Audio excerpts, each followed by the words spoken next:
De nouvelles preuves sont apparues que la Russie se prépare bel et bien à une confrontation avec l'ensemble de l'Alliance de l'Atlantique Nord.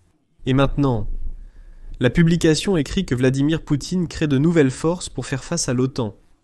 Le Kremlin élargit le recrutement dans l'armée, augmente la production d'armes et modernise l'infrastructure le long des frontières nord de la Russie. Cela indique que la Russie construit des bases, étend sa présence militaire près de la frontière avec la Finlande, laissant entendre où sa vaste armée pourrait être redéployée après la cessation des hostilités en Ukraine. Je suis Alexei Petchi. Nous sommes le 24 mai. Discutons ensemble de ce sujet, et voyons dans quelle mesure les nouveaux signaux, les nouvelles actions de Moscou, indiquent réellement que Poutine crée de nouvelles forces et de nouvelles menaces afin de s'opposer à l'OTAN à l'avenir. D'ailleurs, certains experts font des prévisions à 5 ans, tandis que d'autres disent que la Russie sera prête, dans quelques années déjà, à commencer une guerre hybride contre les pays de l'Alliance de l'Atlantique Nord. Et maintenant, elle teste déjà le terrain pour voir comment l'OTAN réagira à certaines provocations militaires. Avant de commencer, je vous demande de vous abonner à la chaîne, de liker cet épisode et de laisser un commentaire sous cette vidéo afin que les algorithmes, voyant votre activité, proposent cet épisode à un plus grand nombre de spectateurs. Je vous en serai reconnaissant. Abonnez-vous aussi à ma chaîne Telegram. Le lien se trouve dans la description de cette vidéo.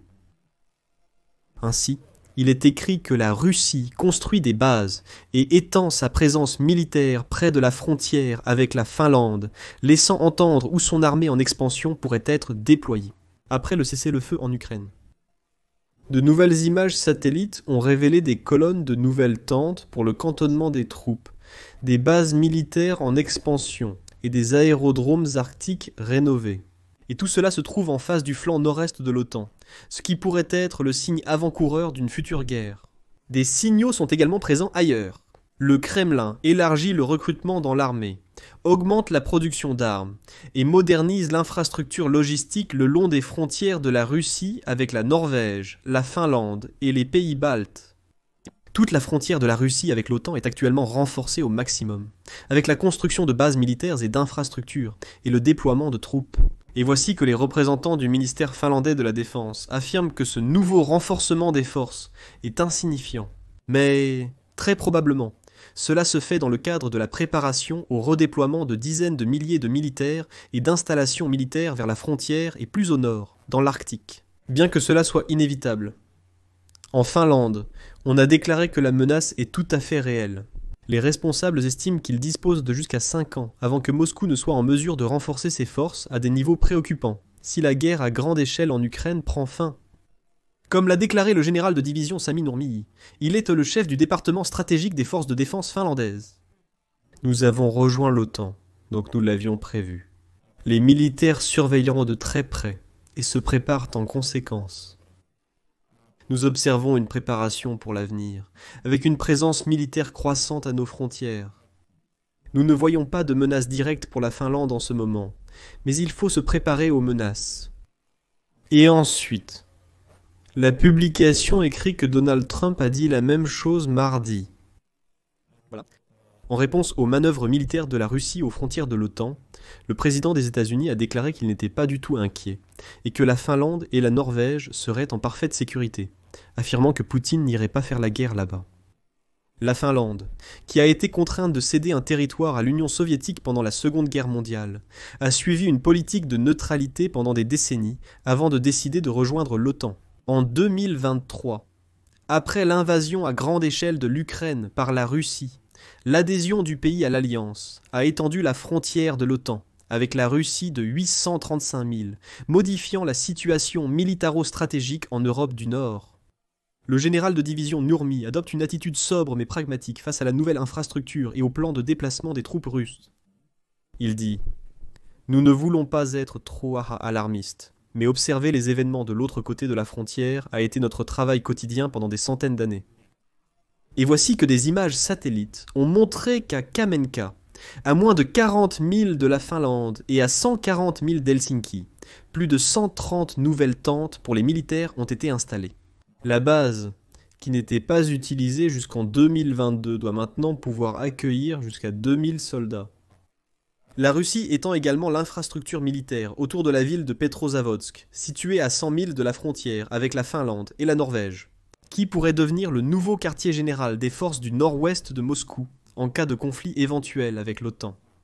De plus, les images satellites montrent également une activité croissante sur les bases aériennes soviétiques de Severomorsk 2 et Olenia dans l'Arctique, où ont été déplacés des bombardiers stratégiques Tu-22 et Tu-95, capables de transporter même des armes nucléaires. Des hélicoptères russes ont également été aperçus dans la ville arctique de Mourmansk pour la première fois en 2 décennies. La Russie, selon les rapports, a été contrainte de déplacer des installations militaires coûteuses vers le nord, afin de les sortir de la zone d'action des drones ukrainiens, qui frappent des bases aériennes à travers toute la Russie. Cependant, l'OTAN craint que Moscou n'étende sa présence militaire de plus en plus au nord afin de renforcer son contrôle sur les ressources, dans la région arctique, qui se trouve au centre d'une nouvelle rivalité géopolitique, comme l'a déclaré le général-major Nourmi. L'Arctique est un théâtre d'opérations important pour l'avenir. Cela ne changera pas. Nous coopérons très étroitement avec nos alliés arctiques afin d'évaluer les plans de la Russie. Cependant, des changements se produisent aussi au niveau organisationnel. En particulier, les forces armées russes se réorganisent afin de faire face, comme ils le disent, à la menace croissante de l'OTAN dans le nord-ouest. L'année dernière, Moscou a rétabli l'immense district militaire de Leningrad afin d'accroître sa présence militaire près de la Finlande, de l'Estonie et de la Lettonie.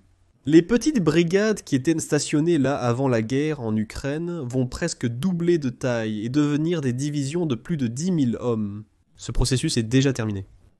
À Kamenka, où des rangées de tentes ont été installées, la 38e brigade de fusiliers motorisés est devenue la 69e division de fusiliers motorisés.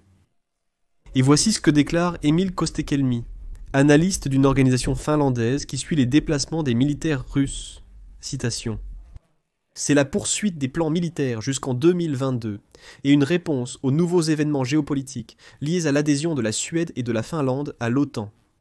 Selon lui, il est difficile d'interpréter les actions de la Russie comme strictement défensives ou offensives, car il existe de nombreux scénarios et incertitudes.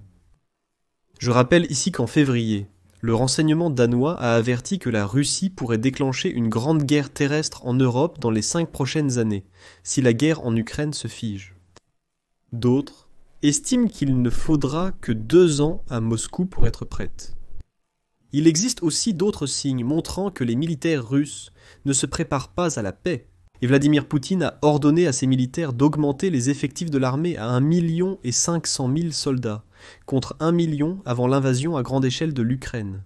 Eh bien, les dépenses militaires ont déjà atteint 6% du produit intérieur brut cette année, alors que les pays de l'OTAN dépensent en moyenne 2,7%. C'est la moyenne. Les chars en Russie sont construits le plus rapidement, mais ils ne sont pas envoyés en Ukraine. Autrement dit, le complexe militaro-industriel russe a déjà été relancé. Il fonctionne sur des bases plus puissantes, mais tous ces chars ne sont pas envoyés en Ukraine. Les attaques hybrides russes contre la Finlande et d'autres membres de l'OTAN s'intensifient, notamment le brouillage le long de la frontière, la coupure de câbles sous-marins et d'autres attaques de sabotage à l'intérieur des pays, qui sont considérées comme une tentative de Moscou de déstabiliser l'Occident et de se venger du soutien à l'Ukraine. À la frontière orientale de la Finlande, la construction des 22 premiers kilomètres de la clôture prévue de 124 km a été achevée mercredi. Il s'agit d'une clôture d'une hauteur impressionnante, renforcée de fils barbelés, de caméras et de capteurs. Après qu'Helsinki a accusé Moscou l'année dernière d'avoir fait passer des migrants en Finlande dans le cadre d'une opération hybride. Ce qui se passe de l'autre côté de la frontière est une priorité absolue, a déclaré Jarmo Lindberg, député du Parlement finlandais et chef du département de la défense de ce pays, pendant la période de 2014 à 2019. Cependant, tout en conservant l'équilibre caractéristique des autres responsables finlandais à l'égard des manœuvres, il a tout de même mentionné les derniers mouvements et signes de construction. Ce n'est qu'un autre changement tactique ou opérationnel dans une longue série d'actions russes. L'ancien général est d'accord avec les estimations selon lesquelles il faudra jusqu'à 5 ans pour rétablir le potentiel militaire de la Russie dans le nord, après qu'il ait été épuisé pour la guerre en Ukraine. Et comme il le dit, le processus est en cours. Cependant, la question à 1 milliard d'euros sera de savoir ce que la Russie fera ensuite, si un accord de paix est conclu en Ukraine, comme il l'écrit. Les Finlandais surveilleront où les troupes seront redéployées sur le territoire russe, si les mêmes unités reviendront aux frontières finlandaises, ou si de nouvelles seront déployées. S'agira-t-il seulement de troupes, ou apporteront-ils également des systèmes de défense aérienne, radars et de guerre électronique? La Finlande est-elle prête à ce qui s'annonce? Eh bien, comme le disent les responsables finlandais, nous savons que la Russie représentera toujours une menace pour nous.